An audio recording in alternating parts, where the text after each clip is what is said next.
Hi Yogi, welcome to my channel. My name is Alina and today we have another class, very short 15-minute Vinyasa style practice where you will work through the entire body and hopefully feel really good and joyful for the holidays. Before you get on the mat, remember to subscribe to the channel, like the video, comment below, and check out my platform yogawithalina.com for more classes and tutorials.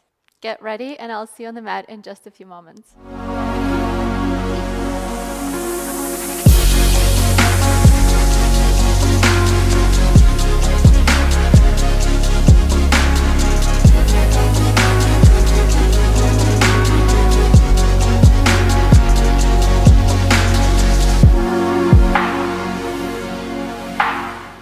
We're going to start this practice in child's pose, and I'm actually going to give you a choice if you want the knees together or if you want the knees apart.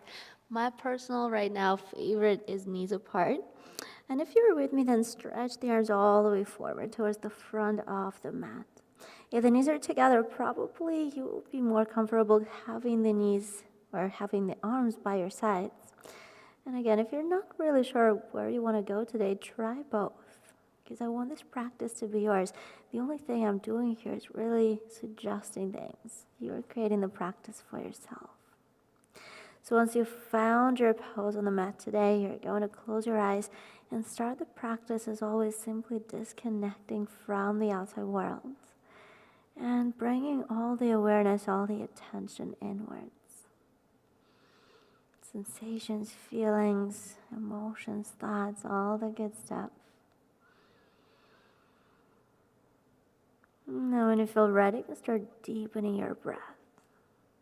Nice deep inhales, matching that with long exhales. And as always, sending the air up and down the back of the throat to create a beautiful ocean-like sound. In and out through the nose. I always say it, every single round of breathing matters in this practice. So let this be those 15 minutes of your day. And when you feel comfortable with the breath, the next inhale, you're going to walk the hands over to the right. If your arms were by your sides, now you're going to have to stretch them out and go for that little side body stretch. And remember, you decide on the intensity of that. You can keep it very passive, just walking the hands a couple of inches, dropping the forearms down and relaxing into this pose. Or you can activate it a little bit more, lengthening, lifting the elbows up, reaching, and maybe even pushing through the right hand and almost dragging the left hand back. That's going to create a lot of stretch going down the left side body. And with your next inhale, you're walking the hands back to center and going over to the other side. Now try to match the sides. The sensations might be different, but try to match the sides in terms of your intention. Meaning that if you were keeping it passive on the previous side, then try to do that here as well. If you were activating it a little bit more, then activate it here as well. And if you were doing a little pull-push variation that I mentioned before, then on this side, you're going to have to push through the left hand and almost drag the right hand back towards your body. The hands are not really moving. It's just the energy. Try it. You'll feel it. And then from here, walking the hands back to center with the next inhale. We're going to hang here for a couple of moments to set up an intention. Why are you on the mat today? What brought you to this mat, and what is it that's going to keep you here the entire practice? Very personal question. Once you've done that, you're going to start walking the hands further forward. Now we're definitely lengthening. Keep the hips down on your heels, but walk the hands as far forward as you can without shrugging the shoulders to the ears. So keep pulling the shoulder blades down and keep pulling the arms forward. That's going to lift the elbows off the floor. And when there's a moment where you feel that there's absolutely no way you can go any further, that's where you're going to lift the hips up and come into your tabletop. Now we're adjusting the tabletop. The hands are coming underneath the shoulders. The knees are coming under the hips. And then with me, inhale, drop the belly, arch the back. Exhale, push away from the ground and puff up your spine. Let's do it again. Inhale, open up. And exhale, round and curl. Good. Last one. Inhale. Exhale, you're pushing away from the ground. You're going to hold it for a second longer than before. And the next inhale brings you back to your neutral spine. You're going to keep the hips on top of the knees and start walking the hands forward, lowering the forehead down to the floor. Puppy pose, do not push it too far. Remember the very beginning of the practice.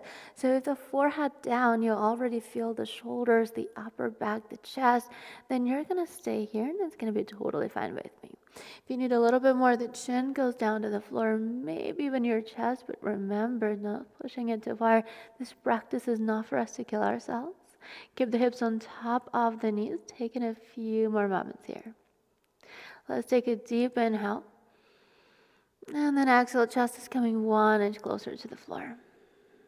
Let's do it again. Inhale. And exhale down. The next inhale, you're sliding yourself forward, coming into Sphinx pose. Hips are going to go down to the floor. And once they do, pull the chest through the arms to open up the heart. Draw the shoulder blades down. The back neck is long. Good. And then imagine you're doing the same cat-cows, only with your upper back.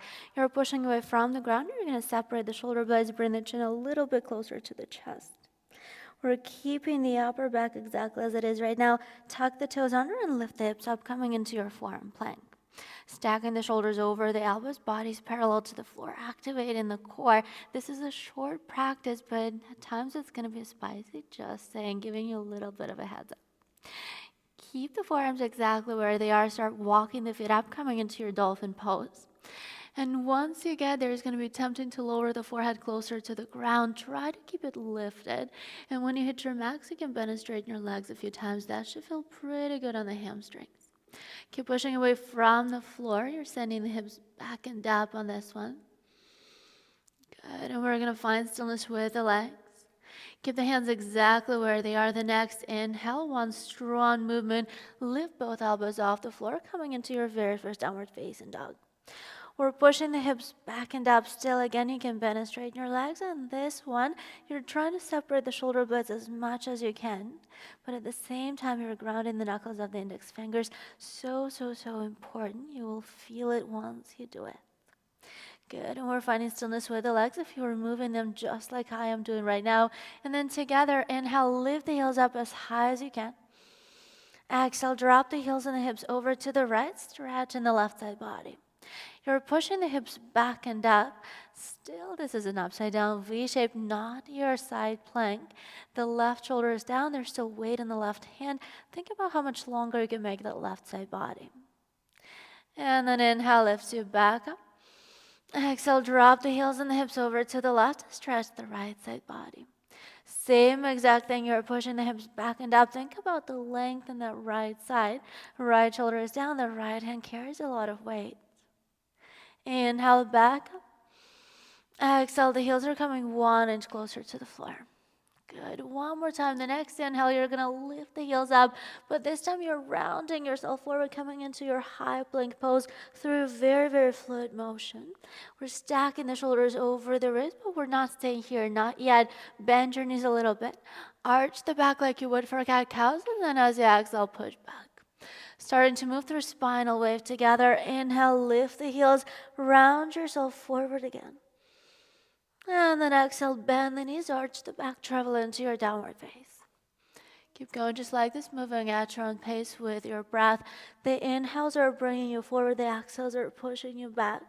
And really encourage you to close your eyes for this one and just feel. There's no right, there's no wrong. As long as you're moving, as long as you're synchronizing breath and movement, connecting the upper and the lower body, I'm totally happy on this one. We're going to do another round or so, and the next time you arrive into your high plank, you're going to hold it there, bringing the shoulders over the wrists and the heels are on top of your toes, body's parallel to the ground, taking a breath. The next inhale, push the shoulders over the fingertips. On the count of 5 through Chaturanga, we're lowering down. 5, 4, 3, 2, 1. Belly touches the floor. Slide yourself back on the mat to the center of the mat because you're probably too far forward, and that's okay. And we're going to bring the hands outside the mat. Elbows go towards the ceiling. Fingertips on the ground. Inhale, press into the fingertips, lift up. Exhale, the right shoulder goes down, center of the mat. Inhale, lift back. Exhale, the left. We'll do one more on each side. Inhale, lift. Exhale the right. And inhale back up. And exhale the left. Inhale through the center, lift up. Exhale, the forehead goes down to the mat. We're sliding the hands underneath the shoulders, feet together. Tops of the feet are pressed against the ground so much that the knees lift up. And then exhale, lift the chest just a couple of inches off the floor. Hands are staying down. Imagine you're pulling yourself forward. You're going to squeeze the shoulder blades together, squeeze the elbows, and neck is super, super long. Breathe here. And then if you have it in you today, you can lift the hands off the ground. This part is optional, and if you're doing it, make sure that you still have that level of engagement between the shoulder blades. We want to start feeling tiny little pinch there. Take in a moment. Deep inhale. And then exhale, forehead goes down to the floor.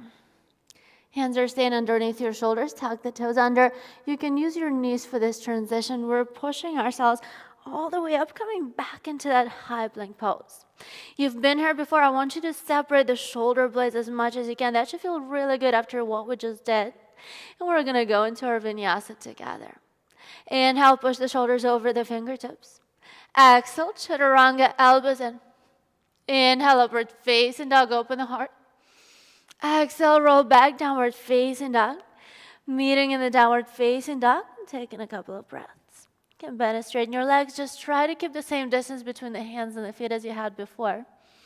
And we're going to do 2 more vinyasas, because that's pretty much going to be it for this practice. Try to do good ones.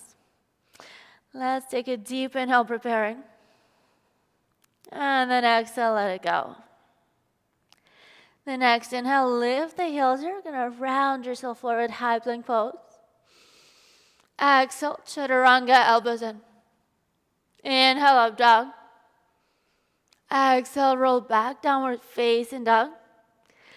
And we have one last together. Inhale, bring yourself forward, high plank pose. Exhale, chaturanga, elbows in. Inhale, up dog. Exhale, push back, downward facing dog. Meeting in the downward facing dog and taking a couple of breaths. You have about 3 breaths here again. Any movements are welcome. Just keep the same distance between the hands and the feet. Good, and we're going to find stillness eventually. And from this downward facing dog, baby steps, you're walking your feet all the way forward, coming to meet your hands. Once you meet your hands, you can shake it out, let it go. You can bend and straighten your legs if you want. You can shake your head, yes and no. You can shake your shoulders. Good, and then hands are coming to shins, blocks or floor. Inhale, halfway lift. Exhale, fold a little bit deeper. Let's do it again. Inhale. And exhale down. The next inhale lifts you all the way up to standing. Reach the arms up. Exhale, hands are coming down to heart center in prayer. Taking a few moments. Check in. Feet are staying together through a very, very strong pose. We're going to start going down to the ground. Just giving you a road map here. The next inhale, bend your knees at Utkatasana chair pose. Reach the arms up, biceps by your ears. Sending the hips back, tailbone is tucked under, engage your core. See if you can lift all 10 toes off the floor. And then keeping everything as it is, we're going to start lowering the hips, lower down. And eventually we're going down to the ground. I want you to take your time with that. And once the hips touch the floor, reach the arms forward and lift the feet off the floor. You're bringing the shins parallel to the ground. Shoulder blades gliding down the back, engage in the core.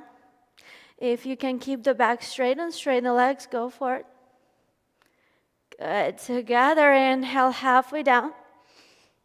Exhale, lift back up. 2 more like this. Inhale, lower. Exhale, back up. Last one. Inhale, lower down. You're going to hold it here for a little bit. I'm literally shaking, so if you're not shaking, get on board. We're taking another deep inhale. Exhale, lower all the way down to the floor, arriving into final posture of the practice, your final Shavasana. We're taking a few breaths just to kind of calm ourselves down, bringing back to the mat. And then I really encourage you to stay in this pose for another 3 to 5 minutes, letting the body take in everything you just did. Thank you so much for practicing with me today, Yogi. I hope you enjoyed it. And from my heart to yours, namaste.